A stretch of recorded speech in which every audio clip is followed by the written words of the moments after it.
Tonight's episode of the 31st Lap Podcast is brought to you by DirtTrackDigest.com. If it's on dirt, it's on Dirt Track Digest. This is the 31st Lap Podcast, recorded live in the studios of FingerLakes1.com in downtown Seneca Falls, New York. And now, your hosts, Chris Marquardt. Good afternoon, good evening, and welcome to this edition of the 31st Lap Podcast, episode number 256 on deck tonight. A busy week of racing happening here. We've got the Truck Series going to be running at Eldora, which is one of the reasons for our earlier start time, because everybody's going to be tuning into that on Fox Sports 1. After that, we're going to be heading into the 360 and 410 Knoxville Nationals. So on the national scene, in terms of the dirt track stuff, lots of cool things coming. Super Dirt Car Series was in action this week. We might be able to squeeze in a little bit of time on that. It's been a long time since we've been together. So glad to have all you folks tuning in. Tonight's show, first and foremost, is going to be focused on Jared Esch. Awesome news for Jared, coming away with his first 410 win over at the Port Royal Speedway. Positively no easy task right there, picking up that win. Jared is waiting on the line with us. Jared, man, welcome to the show, and by all means, congratulations on the win. That's got to be a special one. Hey, thanks a lot for having me on. A pleasure and honored to be on the show. For sure. I'm sure you've been doing a lot of these here the last 2 weeks. Picking up that win at Port Royal, July the 21st. You haven't had a chance to get back into the 410 at Port Royal since then.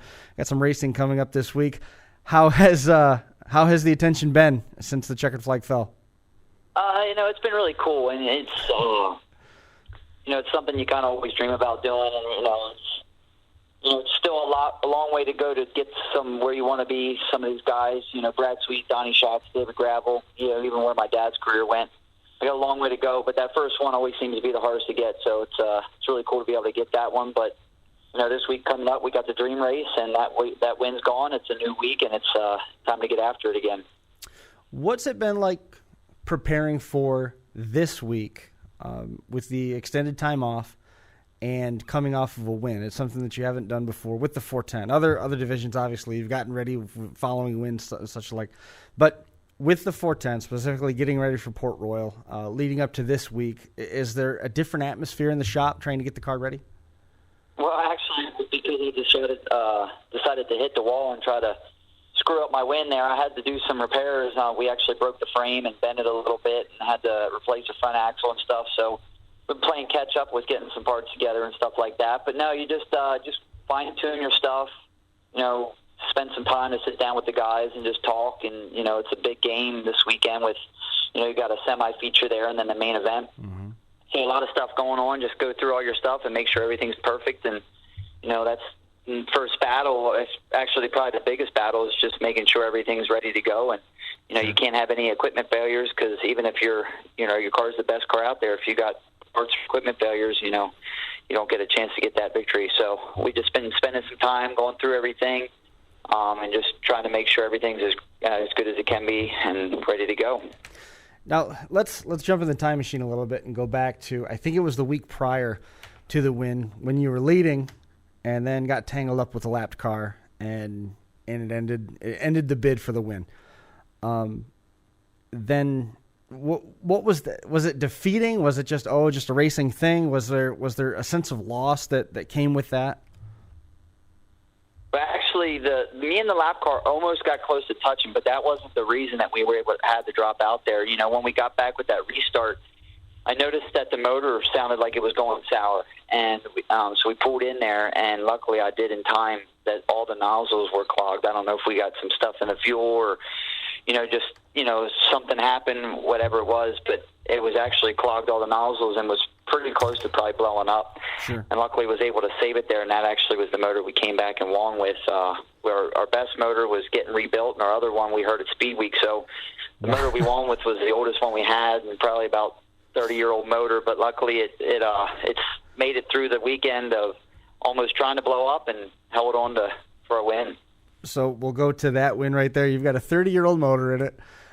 Did you imagine that the stars would align to get your first win with that particular piece between the rails. Take nothing away from the motor, but still a 30-year-old piece versus the best motor at the shop.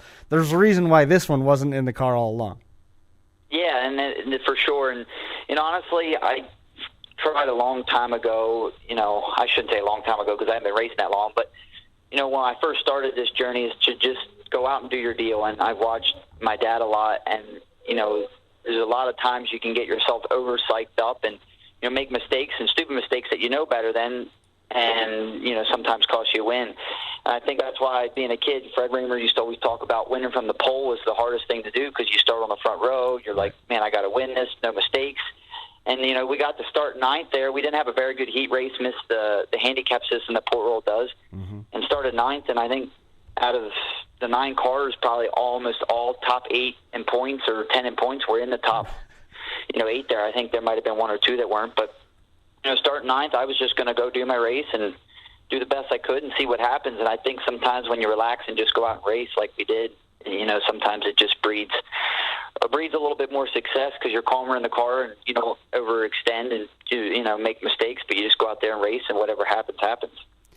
How challenging is it to race at Port Royal as a whole? I mean, you've got some of the best names in 410 sprint car racing each and every week, and you're starting behind 8 of them on this particular night, regardless of where you might be otherwise. How tough is it to race against the competition at Port Royal and also race against the track? Because at those speeds, it's not easy to drive anywhere. Yeah, Port Royal is insane. You got to every week it seems you're on the fence, a foot from the fence, running around like you would at somewhere like, out west or, some of those California tracks where you're up on the wheel running an inch from the wall. But then also it's dead slick, crazy slide jobs. You got some of I think the toughest competition on a weekly basis is at Port Royal Speedway. And it's just an awesome facility to be a part of. So yeah, it's an insane place to race, when you're running into turn 1. I think a year or 2 ago, I remember Tony Stewart coming up to, we were standing there at the racetrack, and Tony Stewart came up and said, getting into 1 at Port Royal is more aggressive than getting into 1 at Daytona. And with that, that wall that you run in there with the wall, I don't even know how tall it is, 20, 30 feet tall. Right. And the fast speeds, and, when you're running a couple inches away from it, sometimes it seems, and bumping it, it's an insane place, and it really is why some of the better drivers, I think, show. And, some of the guys that run there can leave there and go win at other big racetracks because it's just such a tough place, and it hones your skills so well. So take me through that element right there, that you've got the competition, you've got the speed of the track, and you've got the challenges with it. You're running a 30-year-old motor with it. And even at that, you're at a point where you can almost win the race, and then you catch the wall. Did you think, oh, man, here it goes 2 weeks in a row, or 2 races in a row, rather? Yeah, exactly. That's exactly what I thought. Actually, probably close to this time last year, I was out front leading, and I think might be behind the lap car or something. I was still pretty young. I'm not even still 2 years in, I don't think, as far as a career-wise in a 410. But, last year was my first full year, and I got behind the lap car and, got trying a little too hard and made a mistake and got into the fence, and we dropped out leading with a pretty big lead. And when I did it 2 weeks ago here, I was like, well, there we go again. I just did it again. I, threw away the race. You want to hit yourself in the head, but you just kind of got to gain your composure. And when I went into 3 there, I knew something was wrong. And I was like, well, I'm just going to run the bottom and do the best I can. And, whatever happens, happens. And some fan was leaning out over into the track where I could see his arms, and he was showing me that I had a lead still. And I was like, well, maybe I can still pull this off. And just kind of mustered through, and I could see that he was showing me my lead was getting smaller and smaller. And at that point, I was like, you know what, screw it. If I'm going to win this thing, I'm going to win it with, win it or wear it. And that's when I decided to go back to the top of the racetrack. And I don't think if I'd have done that, we had a chance to win it. And luckily, I was able to finish and pull it off, and the damage wasn't too bad. But, yeah, I just got out front there by myself and just probably was pushing a little too hard. It's like I said, it's really easy to get amped up and get excited, and made a mistake and got into 1 and 2 a little too aggressive and got into the fence. And luckily everything was on our side, looking out for us, I guess. Did you hear any motors around you at that point? Did you hear anybody getting louder? No, I didn't. I was able to maneuver through lap cars there, right, even running the bottom, and I was like, I still felt pretty good.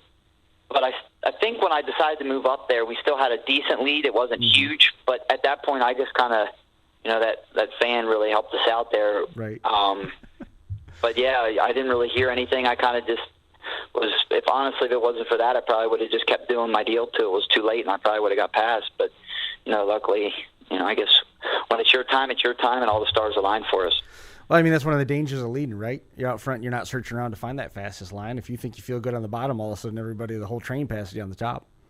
Yeah, and that's what's really hard, and that's one thing that sprint car racing, I think, is way different than any other motorsports is, not wing sprint car racing, but, wings or sprint car racing in a whole, whether it be, even down to midgets or USAC or anything like that is, we don't know what's happening, and sometimes being the leader is the hardest thing. Is you're running a line and you feel good and you're making good moves and everything like that, but there might be a guy come behind you that's way faster, and that kind of happened there 2 weeks, or would have been 3 weeks ago, I guess, running before we pulled in there, as I was running through the middle and, watched a race a couple weeks ago where Lance won that same line and felt pretty good. And Dylan Cisney decided he had a little bit bigger balls and I didn't, pass me on the top, and I had no idea that anybody would even go up there. Right. And it's that hard deal of when you're out front like that, you just don't know what's happening behind you, and I think that's what makes sprint car racing, way more exciting than any other motorsports there are. How do you get your composure back? I mean, you're moving so fast. By the time you realize that you hit the wall, now you're halfway down the backstretch. You gotta focus on making your mark for turn 3. You're worrying what's coming behind you.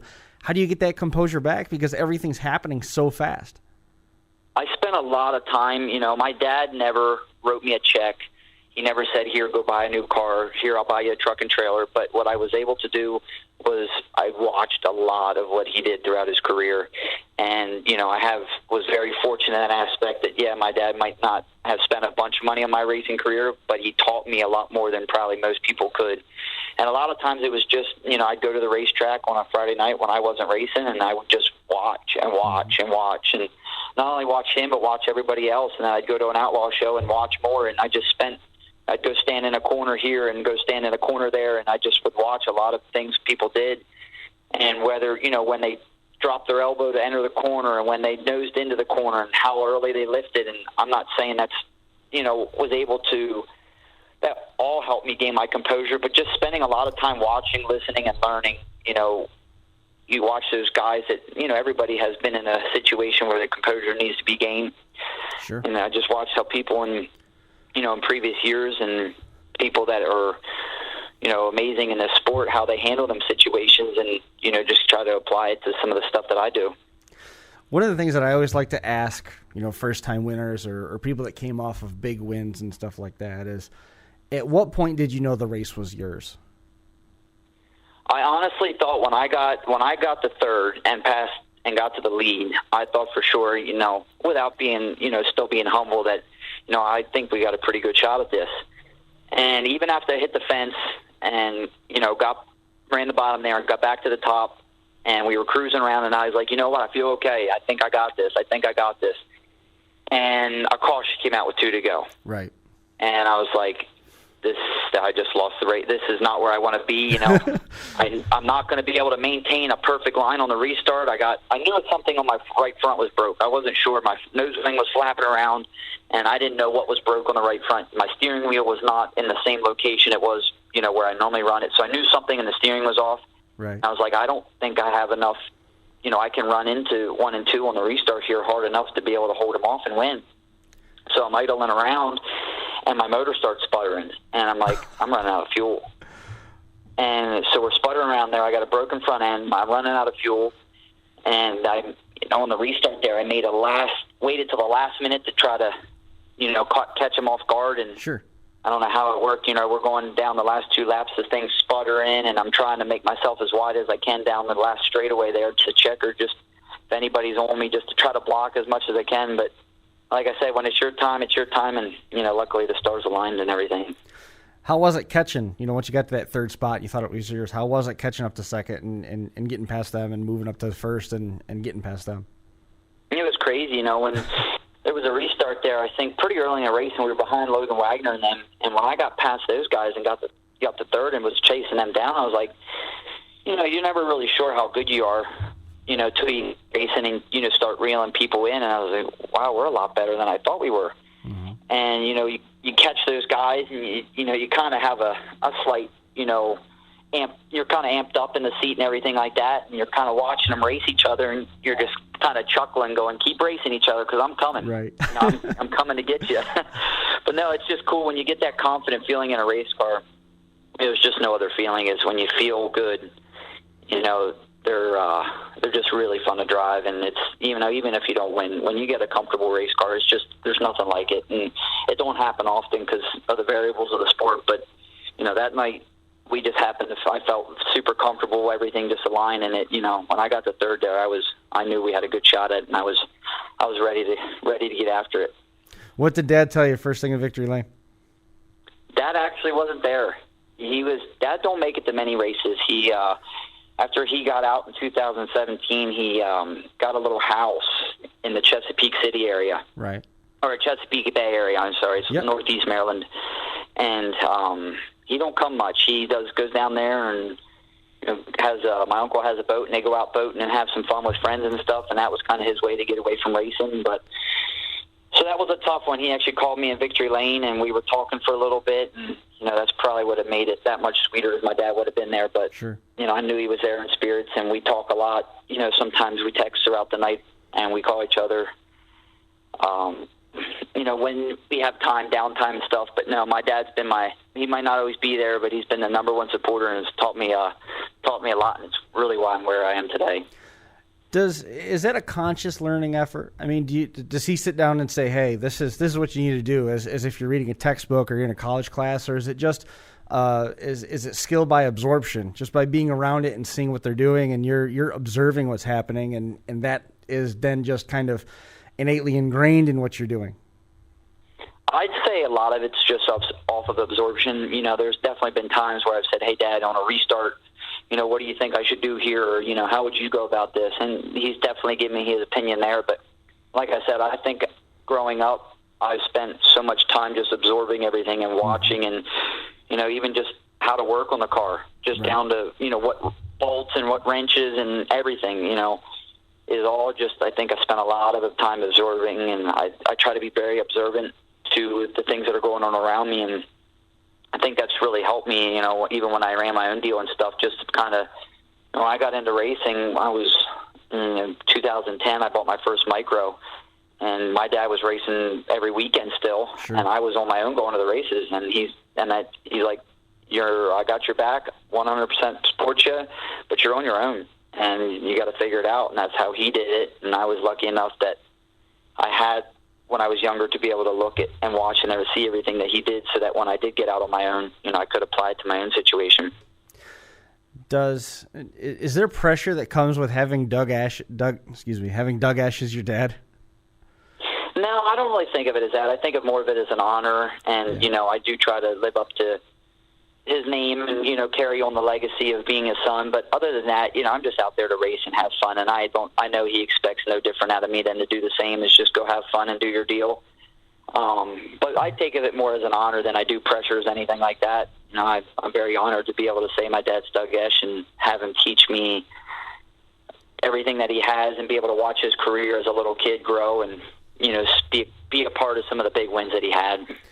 Is there, instead of so much the pressure, it sounds to me like you have an appreciation for it. You appreciate the history, a student of the game kind of thing. It's my dad's Doug Esch, but Doug Esch is my dad. It's a two-way street to balance that respect of everything that he's done and respect of his career, but at the same time, it's your dad, and there has to be that father-son approachability. You have to be able to go ask those questions. Was there ever a historical reverence where you didn't want to go ask the questions, and there was the inapproachability to that? No, honestly, me and my dad, or I should say my dad and I, we work together and have run a business together, and we're best friends. So we talk about anything from, our dog running away to what clothes we just bought at the store to our favorite meal to drinking a beer. Like, we do everything together. Right. There's not a thing we don't talk about, not a thing we probably haven't done together. So, when it comes to something like that, it's just another topic of conversation with us. And I'm very, very happy to be able to have a relationship like that with my dad, not only in racing but everything else in life. We can be the kind of the best of buds with, and talk about, and we get along really well. And then to run a business together, and and as he gets older, he's stepping away more, and I'm getting more involved. Sure.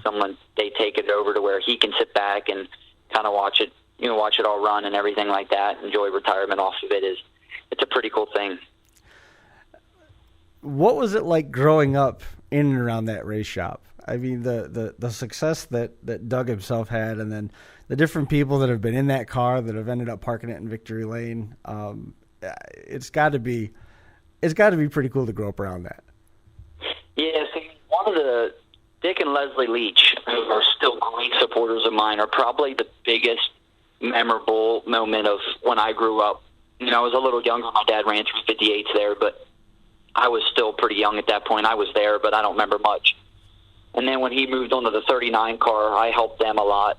But it still was not quite a family like the 30 team was. And like I said, they still come every weekend and watch me race and still sponsor my car. And that's probably really where I learned a lot. But I was the annoying kid running around yelling, "Dad, Dad." And, the crew guys would tie my hands and feet together and push me over and laugh. And, I was the little annoying kid but I was the driver's son, so everybody had to kind of be nice to me a little bit. But it was an awesome thing as a kid. I remember being, a couple nights, things would happen where they got in an incident on a Friday night, and they'd go back and tear an entire car apart and put it back together for Saturday, and I'd fall asleep in Dad's seat, because I'd have to tear it out of the car. And as a little kid, just being around it, kept me out of trouble, and it just taught you how to work. And that's probably why I'm so grateful for the opportunities I was able to be a part of. It just taught me how to work and how to figure things out. And just there's a lot of things that I'm able to carry on to my career now, that growing up in, especially Dick and Leslie Leach's race shop is just has taught me so much. And not only in racing, but as far as, family and friends and everything, is just it's a great thing what racing can do to a group of people, is how it can bring everybody together. It's a pretty cool thing. How did I know how you got into racing? You were around it your entire life. Was there ever a question, or was there ever an option to where you were going to be moving into racing as a whole? So when I was younger, I was always beating my dad that I wanted to race, and he was just never able to, financially do that for me. And so I kind of, for a couple of years, stepped away. I started playing football and basketball, and, I kind of just was starting to do my own thing. I was probably in middle school, getting into high school, and was doing some of the teenager stuff. Mm-hmm. And I was probably 15 going on 16. I told my dad, I want to race. Like, this is the time. I want to race. I'll do whatever it takes. And he's like, I'll help you, but I'm not buying it for you. And I had enough money saved up in my savings account. I went out and bought a 254 stroke micro, and he had a little open landscaping trailer he let me use, and that's how I started going to the races. Actually, when I was racing, I first started racing, I had to bum rides off people every week to get me there.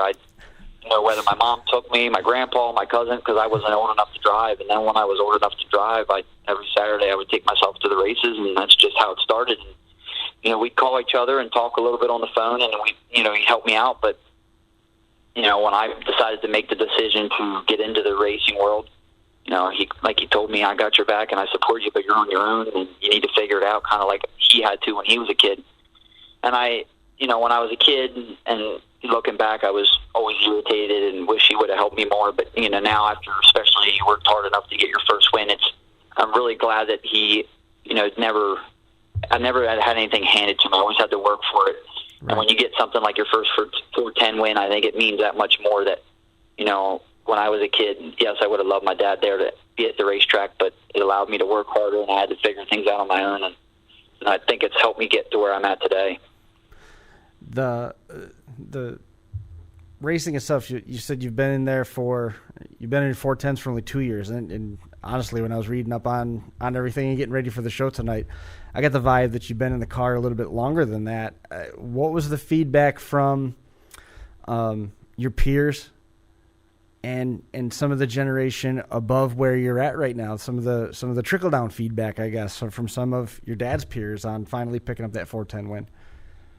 It was really cool. Like I said, Dick and Leslie Leach, for them to reach out and, he wasn't able to be there. I forget where they were at, but he's calling me, and I can hear his wife, Leslie, in the background screaming. And, they was just really cool. Like, and then Dennis Kohler, who was my dad's crew chief when they ran on the 30 car, he was now helping me. So it's just it's almost like a, family history been passed down, and it's really cool, not only for father-sons to win races at Port Royal, but also to have my dad's old owner and, old crew chief help me. And it's just, all the friends, some of the friends we camp and party with, or some of the same people I remember being a little kid running around with. And it's just, like I said, it's not only a win thing, but it's a whole family tradition of just friends and family and, just being passed down. So it's really cool to have some of those people still be a part of a win like that for my first one, that not only were they were a huge part of my dad's career as well.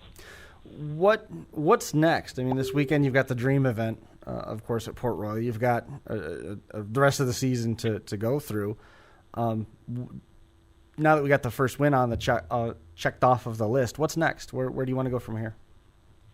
I really hope we can get racing more. We want to try to get to the Grove more, and maybe get to the National Open and some shows at Lincoln at the end of the year here. But ultimately for me, I want to. When I was, every kid says they kind of want to do this as a living, and some get the opportunity, some don't. And luckily enough, Brian, my car owner, gave me the opportunity to do what I'm doing now, and I hope to just keep working off of that and get to a point where I can, maybe run the All-Star Tour, and then, we get lucky enough, maybe get out in the Outlaw Tour. Anymore, it's super hard to do that, it seems. Sure. So even if I was a weekend warrior in Central PA, and able to do that for the next 20-some years, I'd be super content with that. But my goal would be to get somewhere where I can race and travel. And traveling is the biggest thing, as I really like seeing new places, and that's why we try to do Speed Week every year. I get to race 9 times in 9 days and 9 different racetracks, and it's just a lot of fun. And being able to experience new things, I think, helps you make you a better driver, when you got to adjust to different circumstances and situations. Instead of the same racetrack every week is a huge thing, and it's a lot of fun as well. So hopefully that comes in down the road, but as of right now, we're just going to keep focusing on what we got and do the best I can with the situation I've been handed, and have a lot of fun doing it. What are some of the tracks that you want to get to that you haven't had the chance yet? I was able to get out when I was 12 or 13 to watch my dad at Knoxville, and with that weekend coming up, that's something always, it sparks my interest. I really want to get out there and race, not even necessarily for the Nationals, because that's a huge dogfight. Yeah, it but is. Just to get out there and race places like that, I really want to get to Eldora and Charlotte. Just some of these big racetracks that have so much history and meaning to the sport. It'd just be a fun thing to do, to be able to participate and get to race at some of these tracks. Well, I mean, you got a little bit of an opportunity. The Dream itself this weekend, paying $10,000 to win. It's not too shabby of a payday. I don't know how far that's going to go if the number one motor was still at the shop, but certainly something to squirrel away and help you get through the rest of the season. They say that once you get the first win, the rest come easy. Yeah, I hope so. I think anymore the way this sport is, and especially the competition at Port Royal, is you never know your next one, and you never know when it's going to come. So you got to take advantage of. You get that opportunity or that right night to make one happen. You got to take the best advantage of it you can, and make sure all your stuff's right in a row and ready to go. Because it's the competition anymore on a weekly basis is so tough, and everyone's so close, and just got to have that perfect night go together. And luckily enough, we were to have that, and it could be we could get another perfect night like that this year, or we couldn't. We're just going to keep working at it and do the best we can. I can't thank all my crew enough. They're doing a hell of a job this year working, and we had some long nights and tough nights, and everybody just keeps digging and doesn't give up. So we're going to see what we can give them for the Dream Race this weekend, and do the best we can and have some fun. Sharon Speedway for the Super Dirt Car Series rained out, and then they moved on to the Eldora Dirt Derby 100 coming up. That was last night. Eric Rudolph won that one. That one paid $10,000. Billy Decker, Matt Williamson, Matt Shepard, and Rex King rounding out the top 5. The Modifieds are going to be part of the Truck Series race as well. They're going to have a 20-lap invitational. Modified's been out there as part of the stuff happening at Eldora for the last several years. A couple of features back in the day as well. So the little bit of Eldora update there. The racing tonight for the 5 qualifying heats for the truck scheduled to go off at 7 o'clock on Fox Sports 1, and then the 150-lap feature scheduled to go off at 9 p.m. Not 100% sure if we're going to get any of that 20-lap modified coverage, but I know everybody in the Northeast is waiting for it. A lot of it, I think, given that it's live TV, is contingent on how many red flags, stoppages, etc. we run into in that 7 to 9 o'clock hour. Modified's obviously not the flavor of the day down there in your neck of Pennsylvania, but have you ever had the chance to get out and watch some of those? And is there any degree of interest when they do come within earshot of your area? Yeah, I have actually. I got to watch them a couple times at Bridgeport, and I have been to the World Finals, I think, once or twice. Sprint cars are obviously my heart and passion, yes. But any kind of dirt track racing to me is a good time. It's fun to watch, and you watch what some of these guys can do in a sprint car, and then when you watch some of these guys doing a late model and a modified, and as a kid, I kind of was always hard on my dad, and we always joked around. But when you get into this sport and actually do it, you develop utmost respect for anybody that climbs into one to begin with, but then who is good at it and who has a lot of accomplishments and everything is just unbelievable. And to watch, like I said, anybody in the late model or modified class, what they can do in their cars is crazy. Right. Stu Friesen, Tim McCready come to mind, Matt Shepard in a modified, obviously, but then some of those guys that have done the crossover thing, Steve Poirier, Chuck Hebing,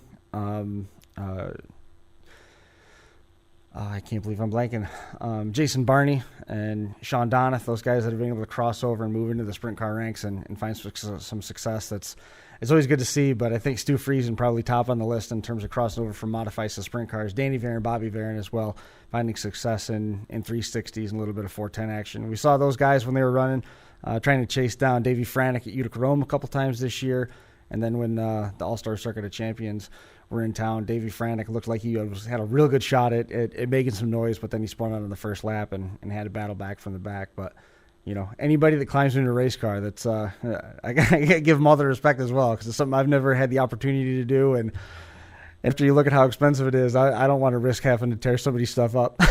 Yeah, exactly, for sure. But yeah, I'm pretty excited. You were mentioning about the truck race there. I actually probably, when you get off the phone here, I'm gonna do a couple of things around the house here, and then me and my fiance are going to go down to the local bar and have a couple of drinks and watch the race on TV. So I'm looking forward to that. Always a fun thing to watch, and really cool what Eldora does for the that truck race there. Well, that time's out perfect, because I was trying to keep the show about a half hour, and we're at 5:46 right now, so I think we're in pretty good shape. There you go. Sounds good. Anybody you want to make mention of before we let you go? I know you talked about the owners and the engine builder crew. Any sponsors or crew guys you want to call out? Yeah, I just Brian Ehrenzeller has a shop right there in Port Royal. Awesome guy, down the home guy, and June of 2017 gave me a random call on a Friday night. I was sitting in my shop with my dad and said, "Hey, you want to come drive my car?" Never even met the guy. Drove up and put my seat in, and we've been racing together ever since. Took a team that was I think mediocre to a team that was capable of winning at Port Royal Speedway. So it's really cool, and I appreciate the opportunity. Dennis Kohler, he's helping me and is awesome coach and great leader for the team, and as well as a crew chief. Barry, Gene, Dave, 3 guys that come with us every week that couldn't do without them. And I got 2 kids, Tony and Luke, that young kids that just love to be around the shop, kind of like I was when I was a kid. So it's really cool to see that and have them come help me. And then we got a bunch of great sponsors, like I said, with Dick and Leslie Leach, Leach's Automotive, Bud Springs Suspension, Willow Street Tire and Auto. They've been helping me back from my 600 days, so it's really cool to have them on board still.